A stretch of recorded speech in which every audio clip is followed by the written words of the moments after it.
हरे कृष्ण। शिला प्रभुपाद की जय।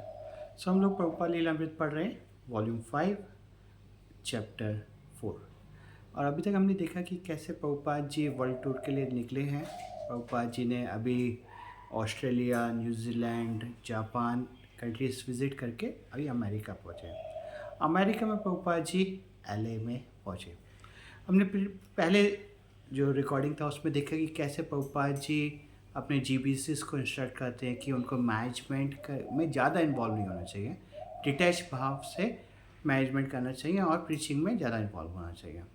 और हमने देखा कि प्रभुपाद जी कैसे डिवोटीज़ को एनकरेज करते हैं, डीटीज़ को इंस्टॉल करते हैं, डिवोटीज़ को बोलते हैं कि आप डीटीज़ की सेवा में रहिए। अलग अलग जगह डीटीज़ को इंस्टॉल करते हैं।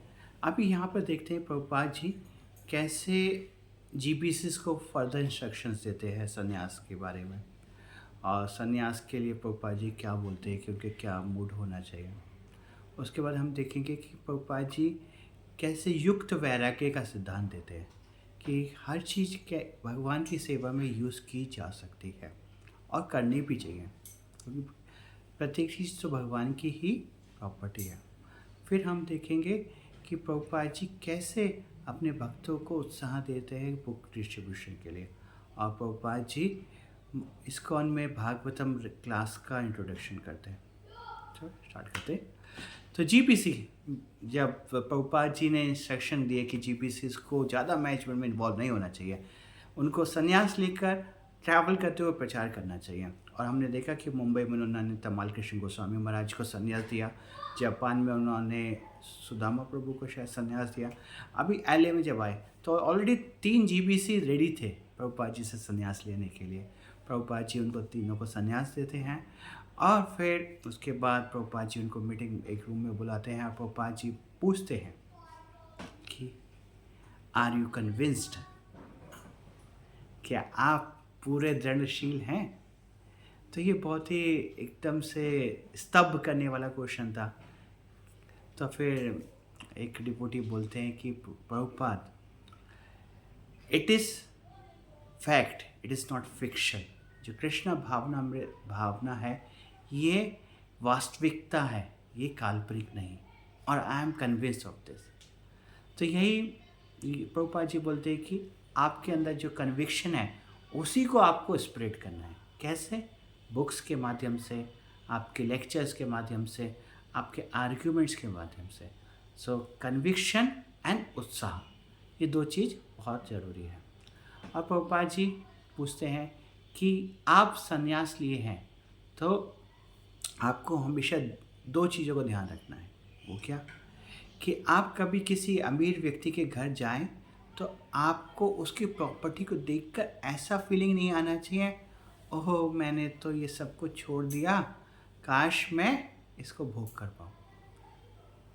एक, और दूसरा कि कभी आप किसी सुंदर स्त्री को देखें तो आपके अंदर ऐसा भाव नहीं आना चाहिए, और मेरे तो सुंदर वाइफ था, उसको मैंने छोड़ दिया, अभी मैं इनको एंजॉय करूं।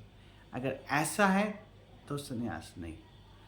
तो प्रभुपाद जी बहुत स्ट्रिक्ट थे संन्यास के लिए, और प्रभुपाद जी ने उनको यंग एज में संन्यास दिया। और प्रभुपाद जी ने बोला कि आप इस छोटी उम्र में संन्यास ले रहे हैं, आप बहुत अधिक कर सकते हैं, मेरे से भी ज़्यादा अधिक कर सकते हैं। एक पिता जैसे जब देखता है कि उसका बेटा उससे अधिक कर रहे हैं तो खुश होता है, वैसे प्रभुपाद जी अपने शिष्यों को उत्साह देते कि आप मेरे से भी अधिक कर सकते हैं। और ये सुनकर सारे शिष्य जो संन्यास ले रहे थे वो बहुत खुश हो जाते हैं। तो इस तरीके से हम देखते हैं कि प्रभुपाद जी कैसे अपने सन्यासी को इंस्ट्रक्शंस दिए। उसके बाद प्रभुपाद जी दूसरा जो हमने शिक्षा देखा कि प्रभुपाद जी युक्त वैराग्य की बात बोलते हैं कि सब कुछ भगवान की सेवा में यूज़ किया जा सकता है। जब प्रभुपाद जी एलए में थे तो करनधर्म प्रभु ने उस समय 1972 में प्रभुपाद जी को कंप्यूटर दिखाया, और कंप्यूटर में प्रभुपाद करनधर प्रभु ने टाइप करा रूप गोस्वामी, तो प्रभुपाद जी के जितने भी रूप गोस्वामी से रिलेटेड टेक्स्ट थे वो सब वहाँ पर आ गए। तो ये देखकर प्रभुपाद जी बहुत खुश हुए, और प्रभुपाद जी ने बोला कि everything can be use in the service of Lord. फिर प्रभुपाद जी को टेलेक्स मशीन दिखाते हैं करनधर प्रभु। प्रभुपाद जी बैठे हुए उनके टेबल पर टेलेक्स मशीन लिख रखा था।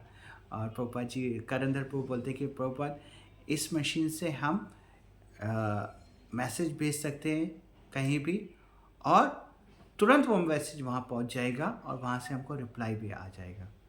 तो फिर करंदर प्रभु टेस्टिंग करते हैं और उसमें लिखते हैं all goes to Srila Prabhupada kindly reply, और न्यूयॉर्क में भेजते हैं। कोई जवाब नहीं आता है। फिर करंदर प्रभु दोबारा से लिखते हैं उसमें all glories to Srila Prabhupada please reply. कुछ जवाब नहीं आता है।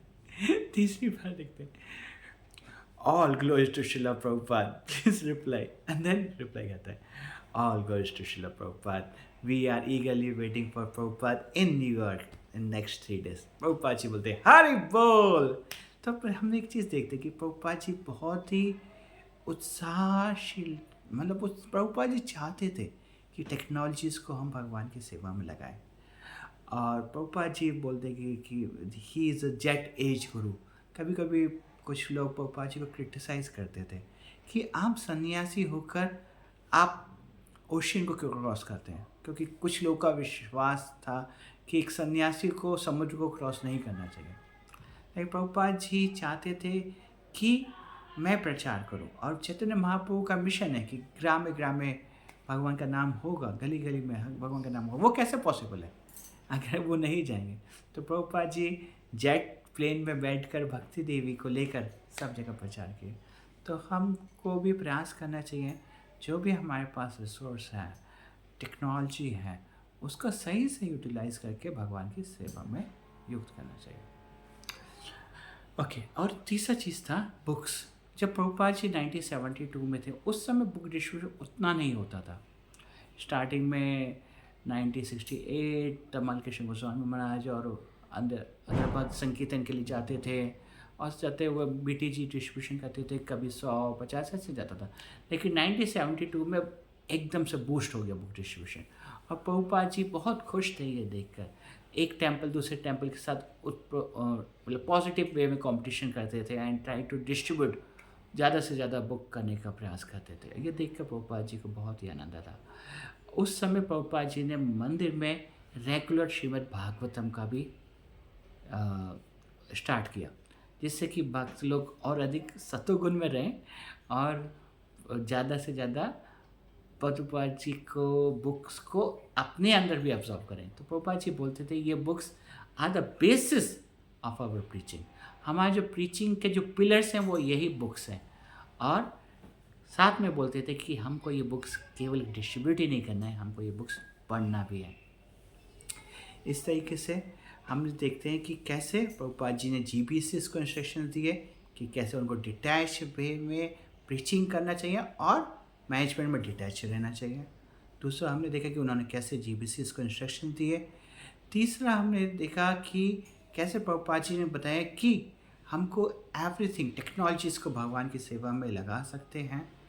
और लास्ट में हमने देखा कि प्रभुपाद जी कितना उत्साह देते थे भक्तों को बुक डिस्ट्रीब्यूशन के लिए। श्रील प्रभुपाद की जय।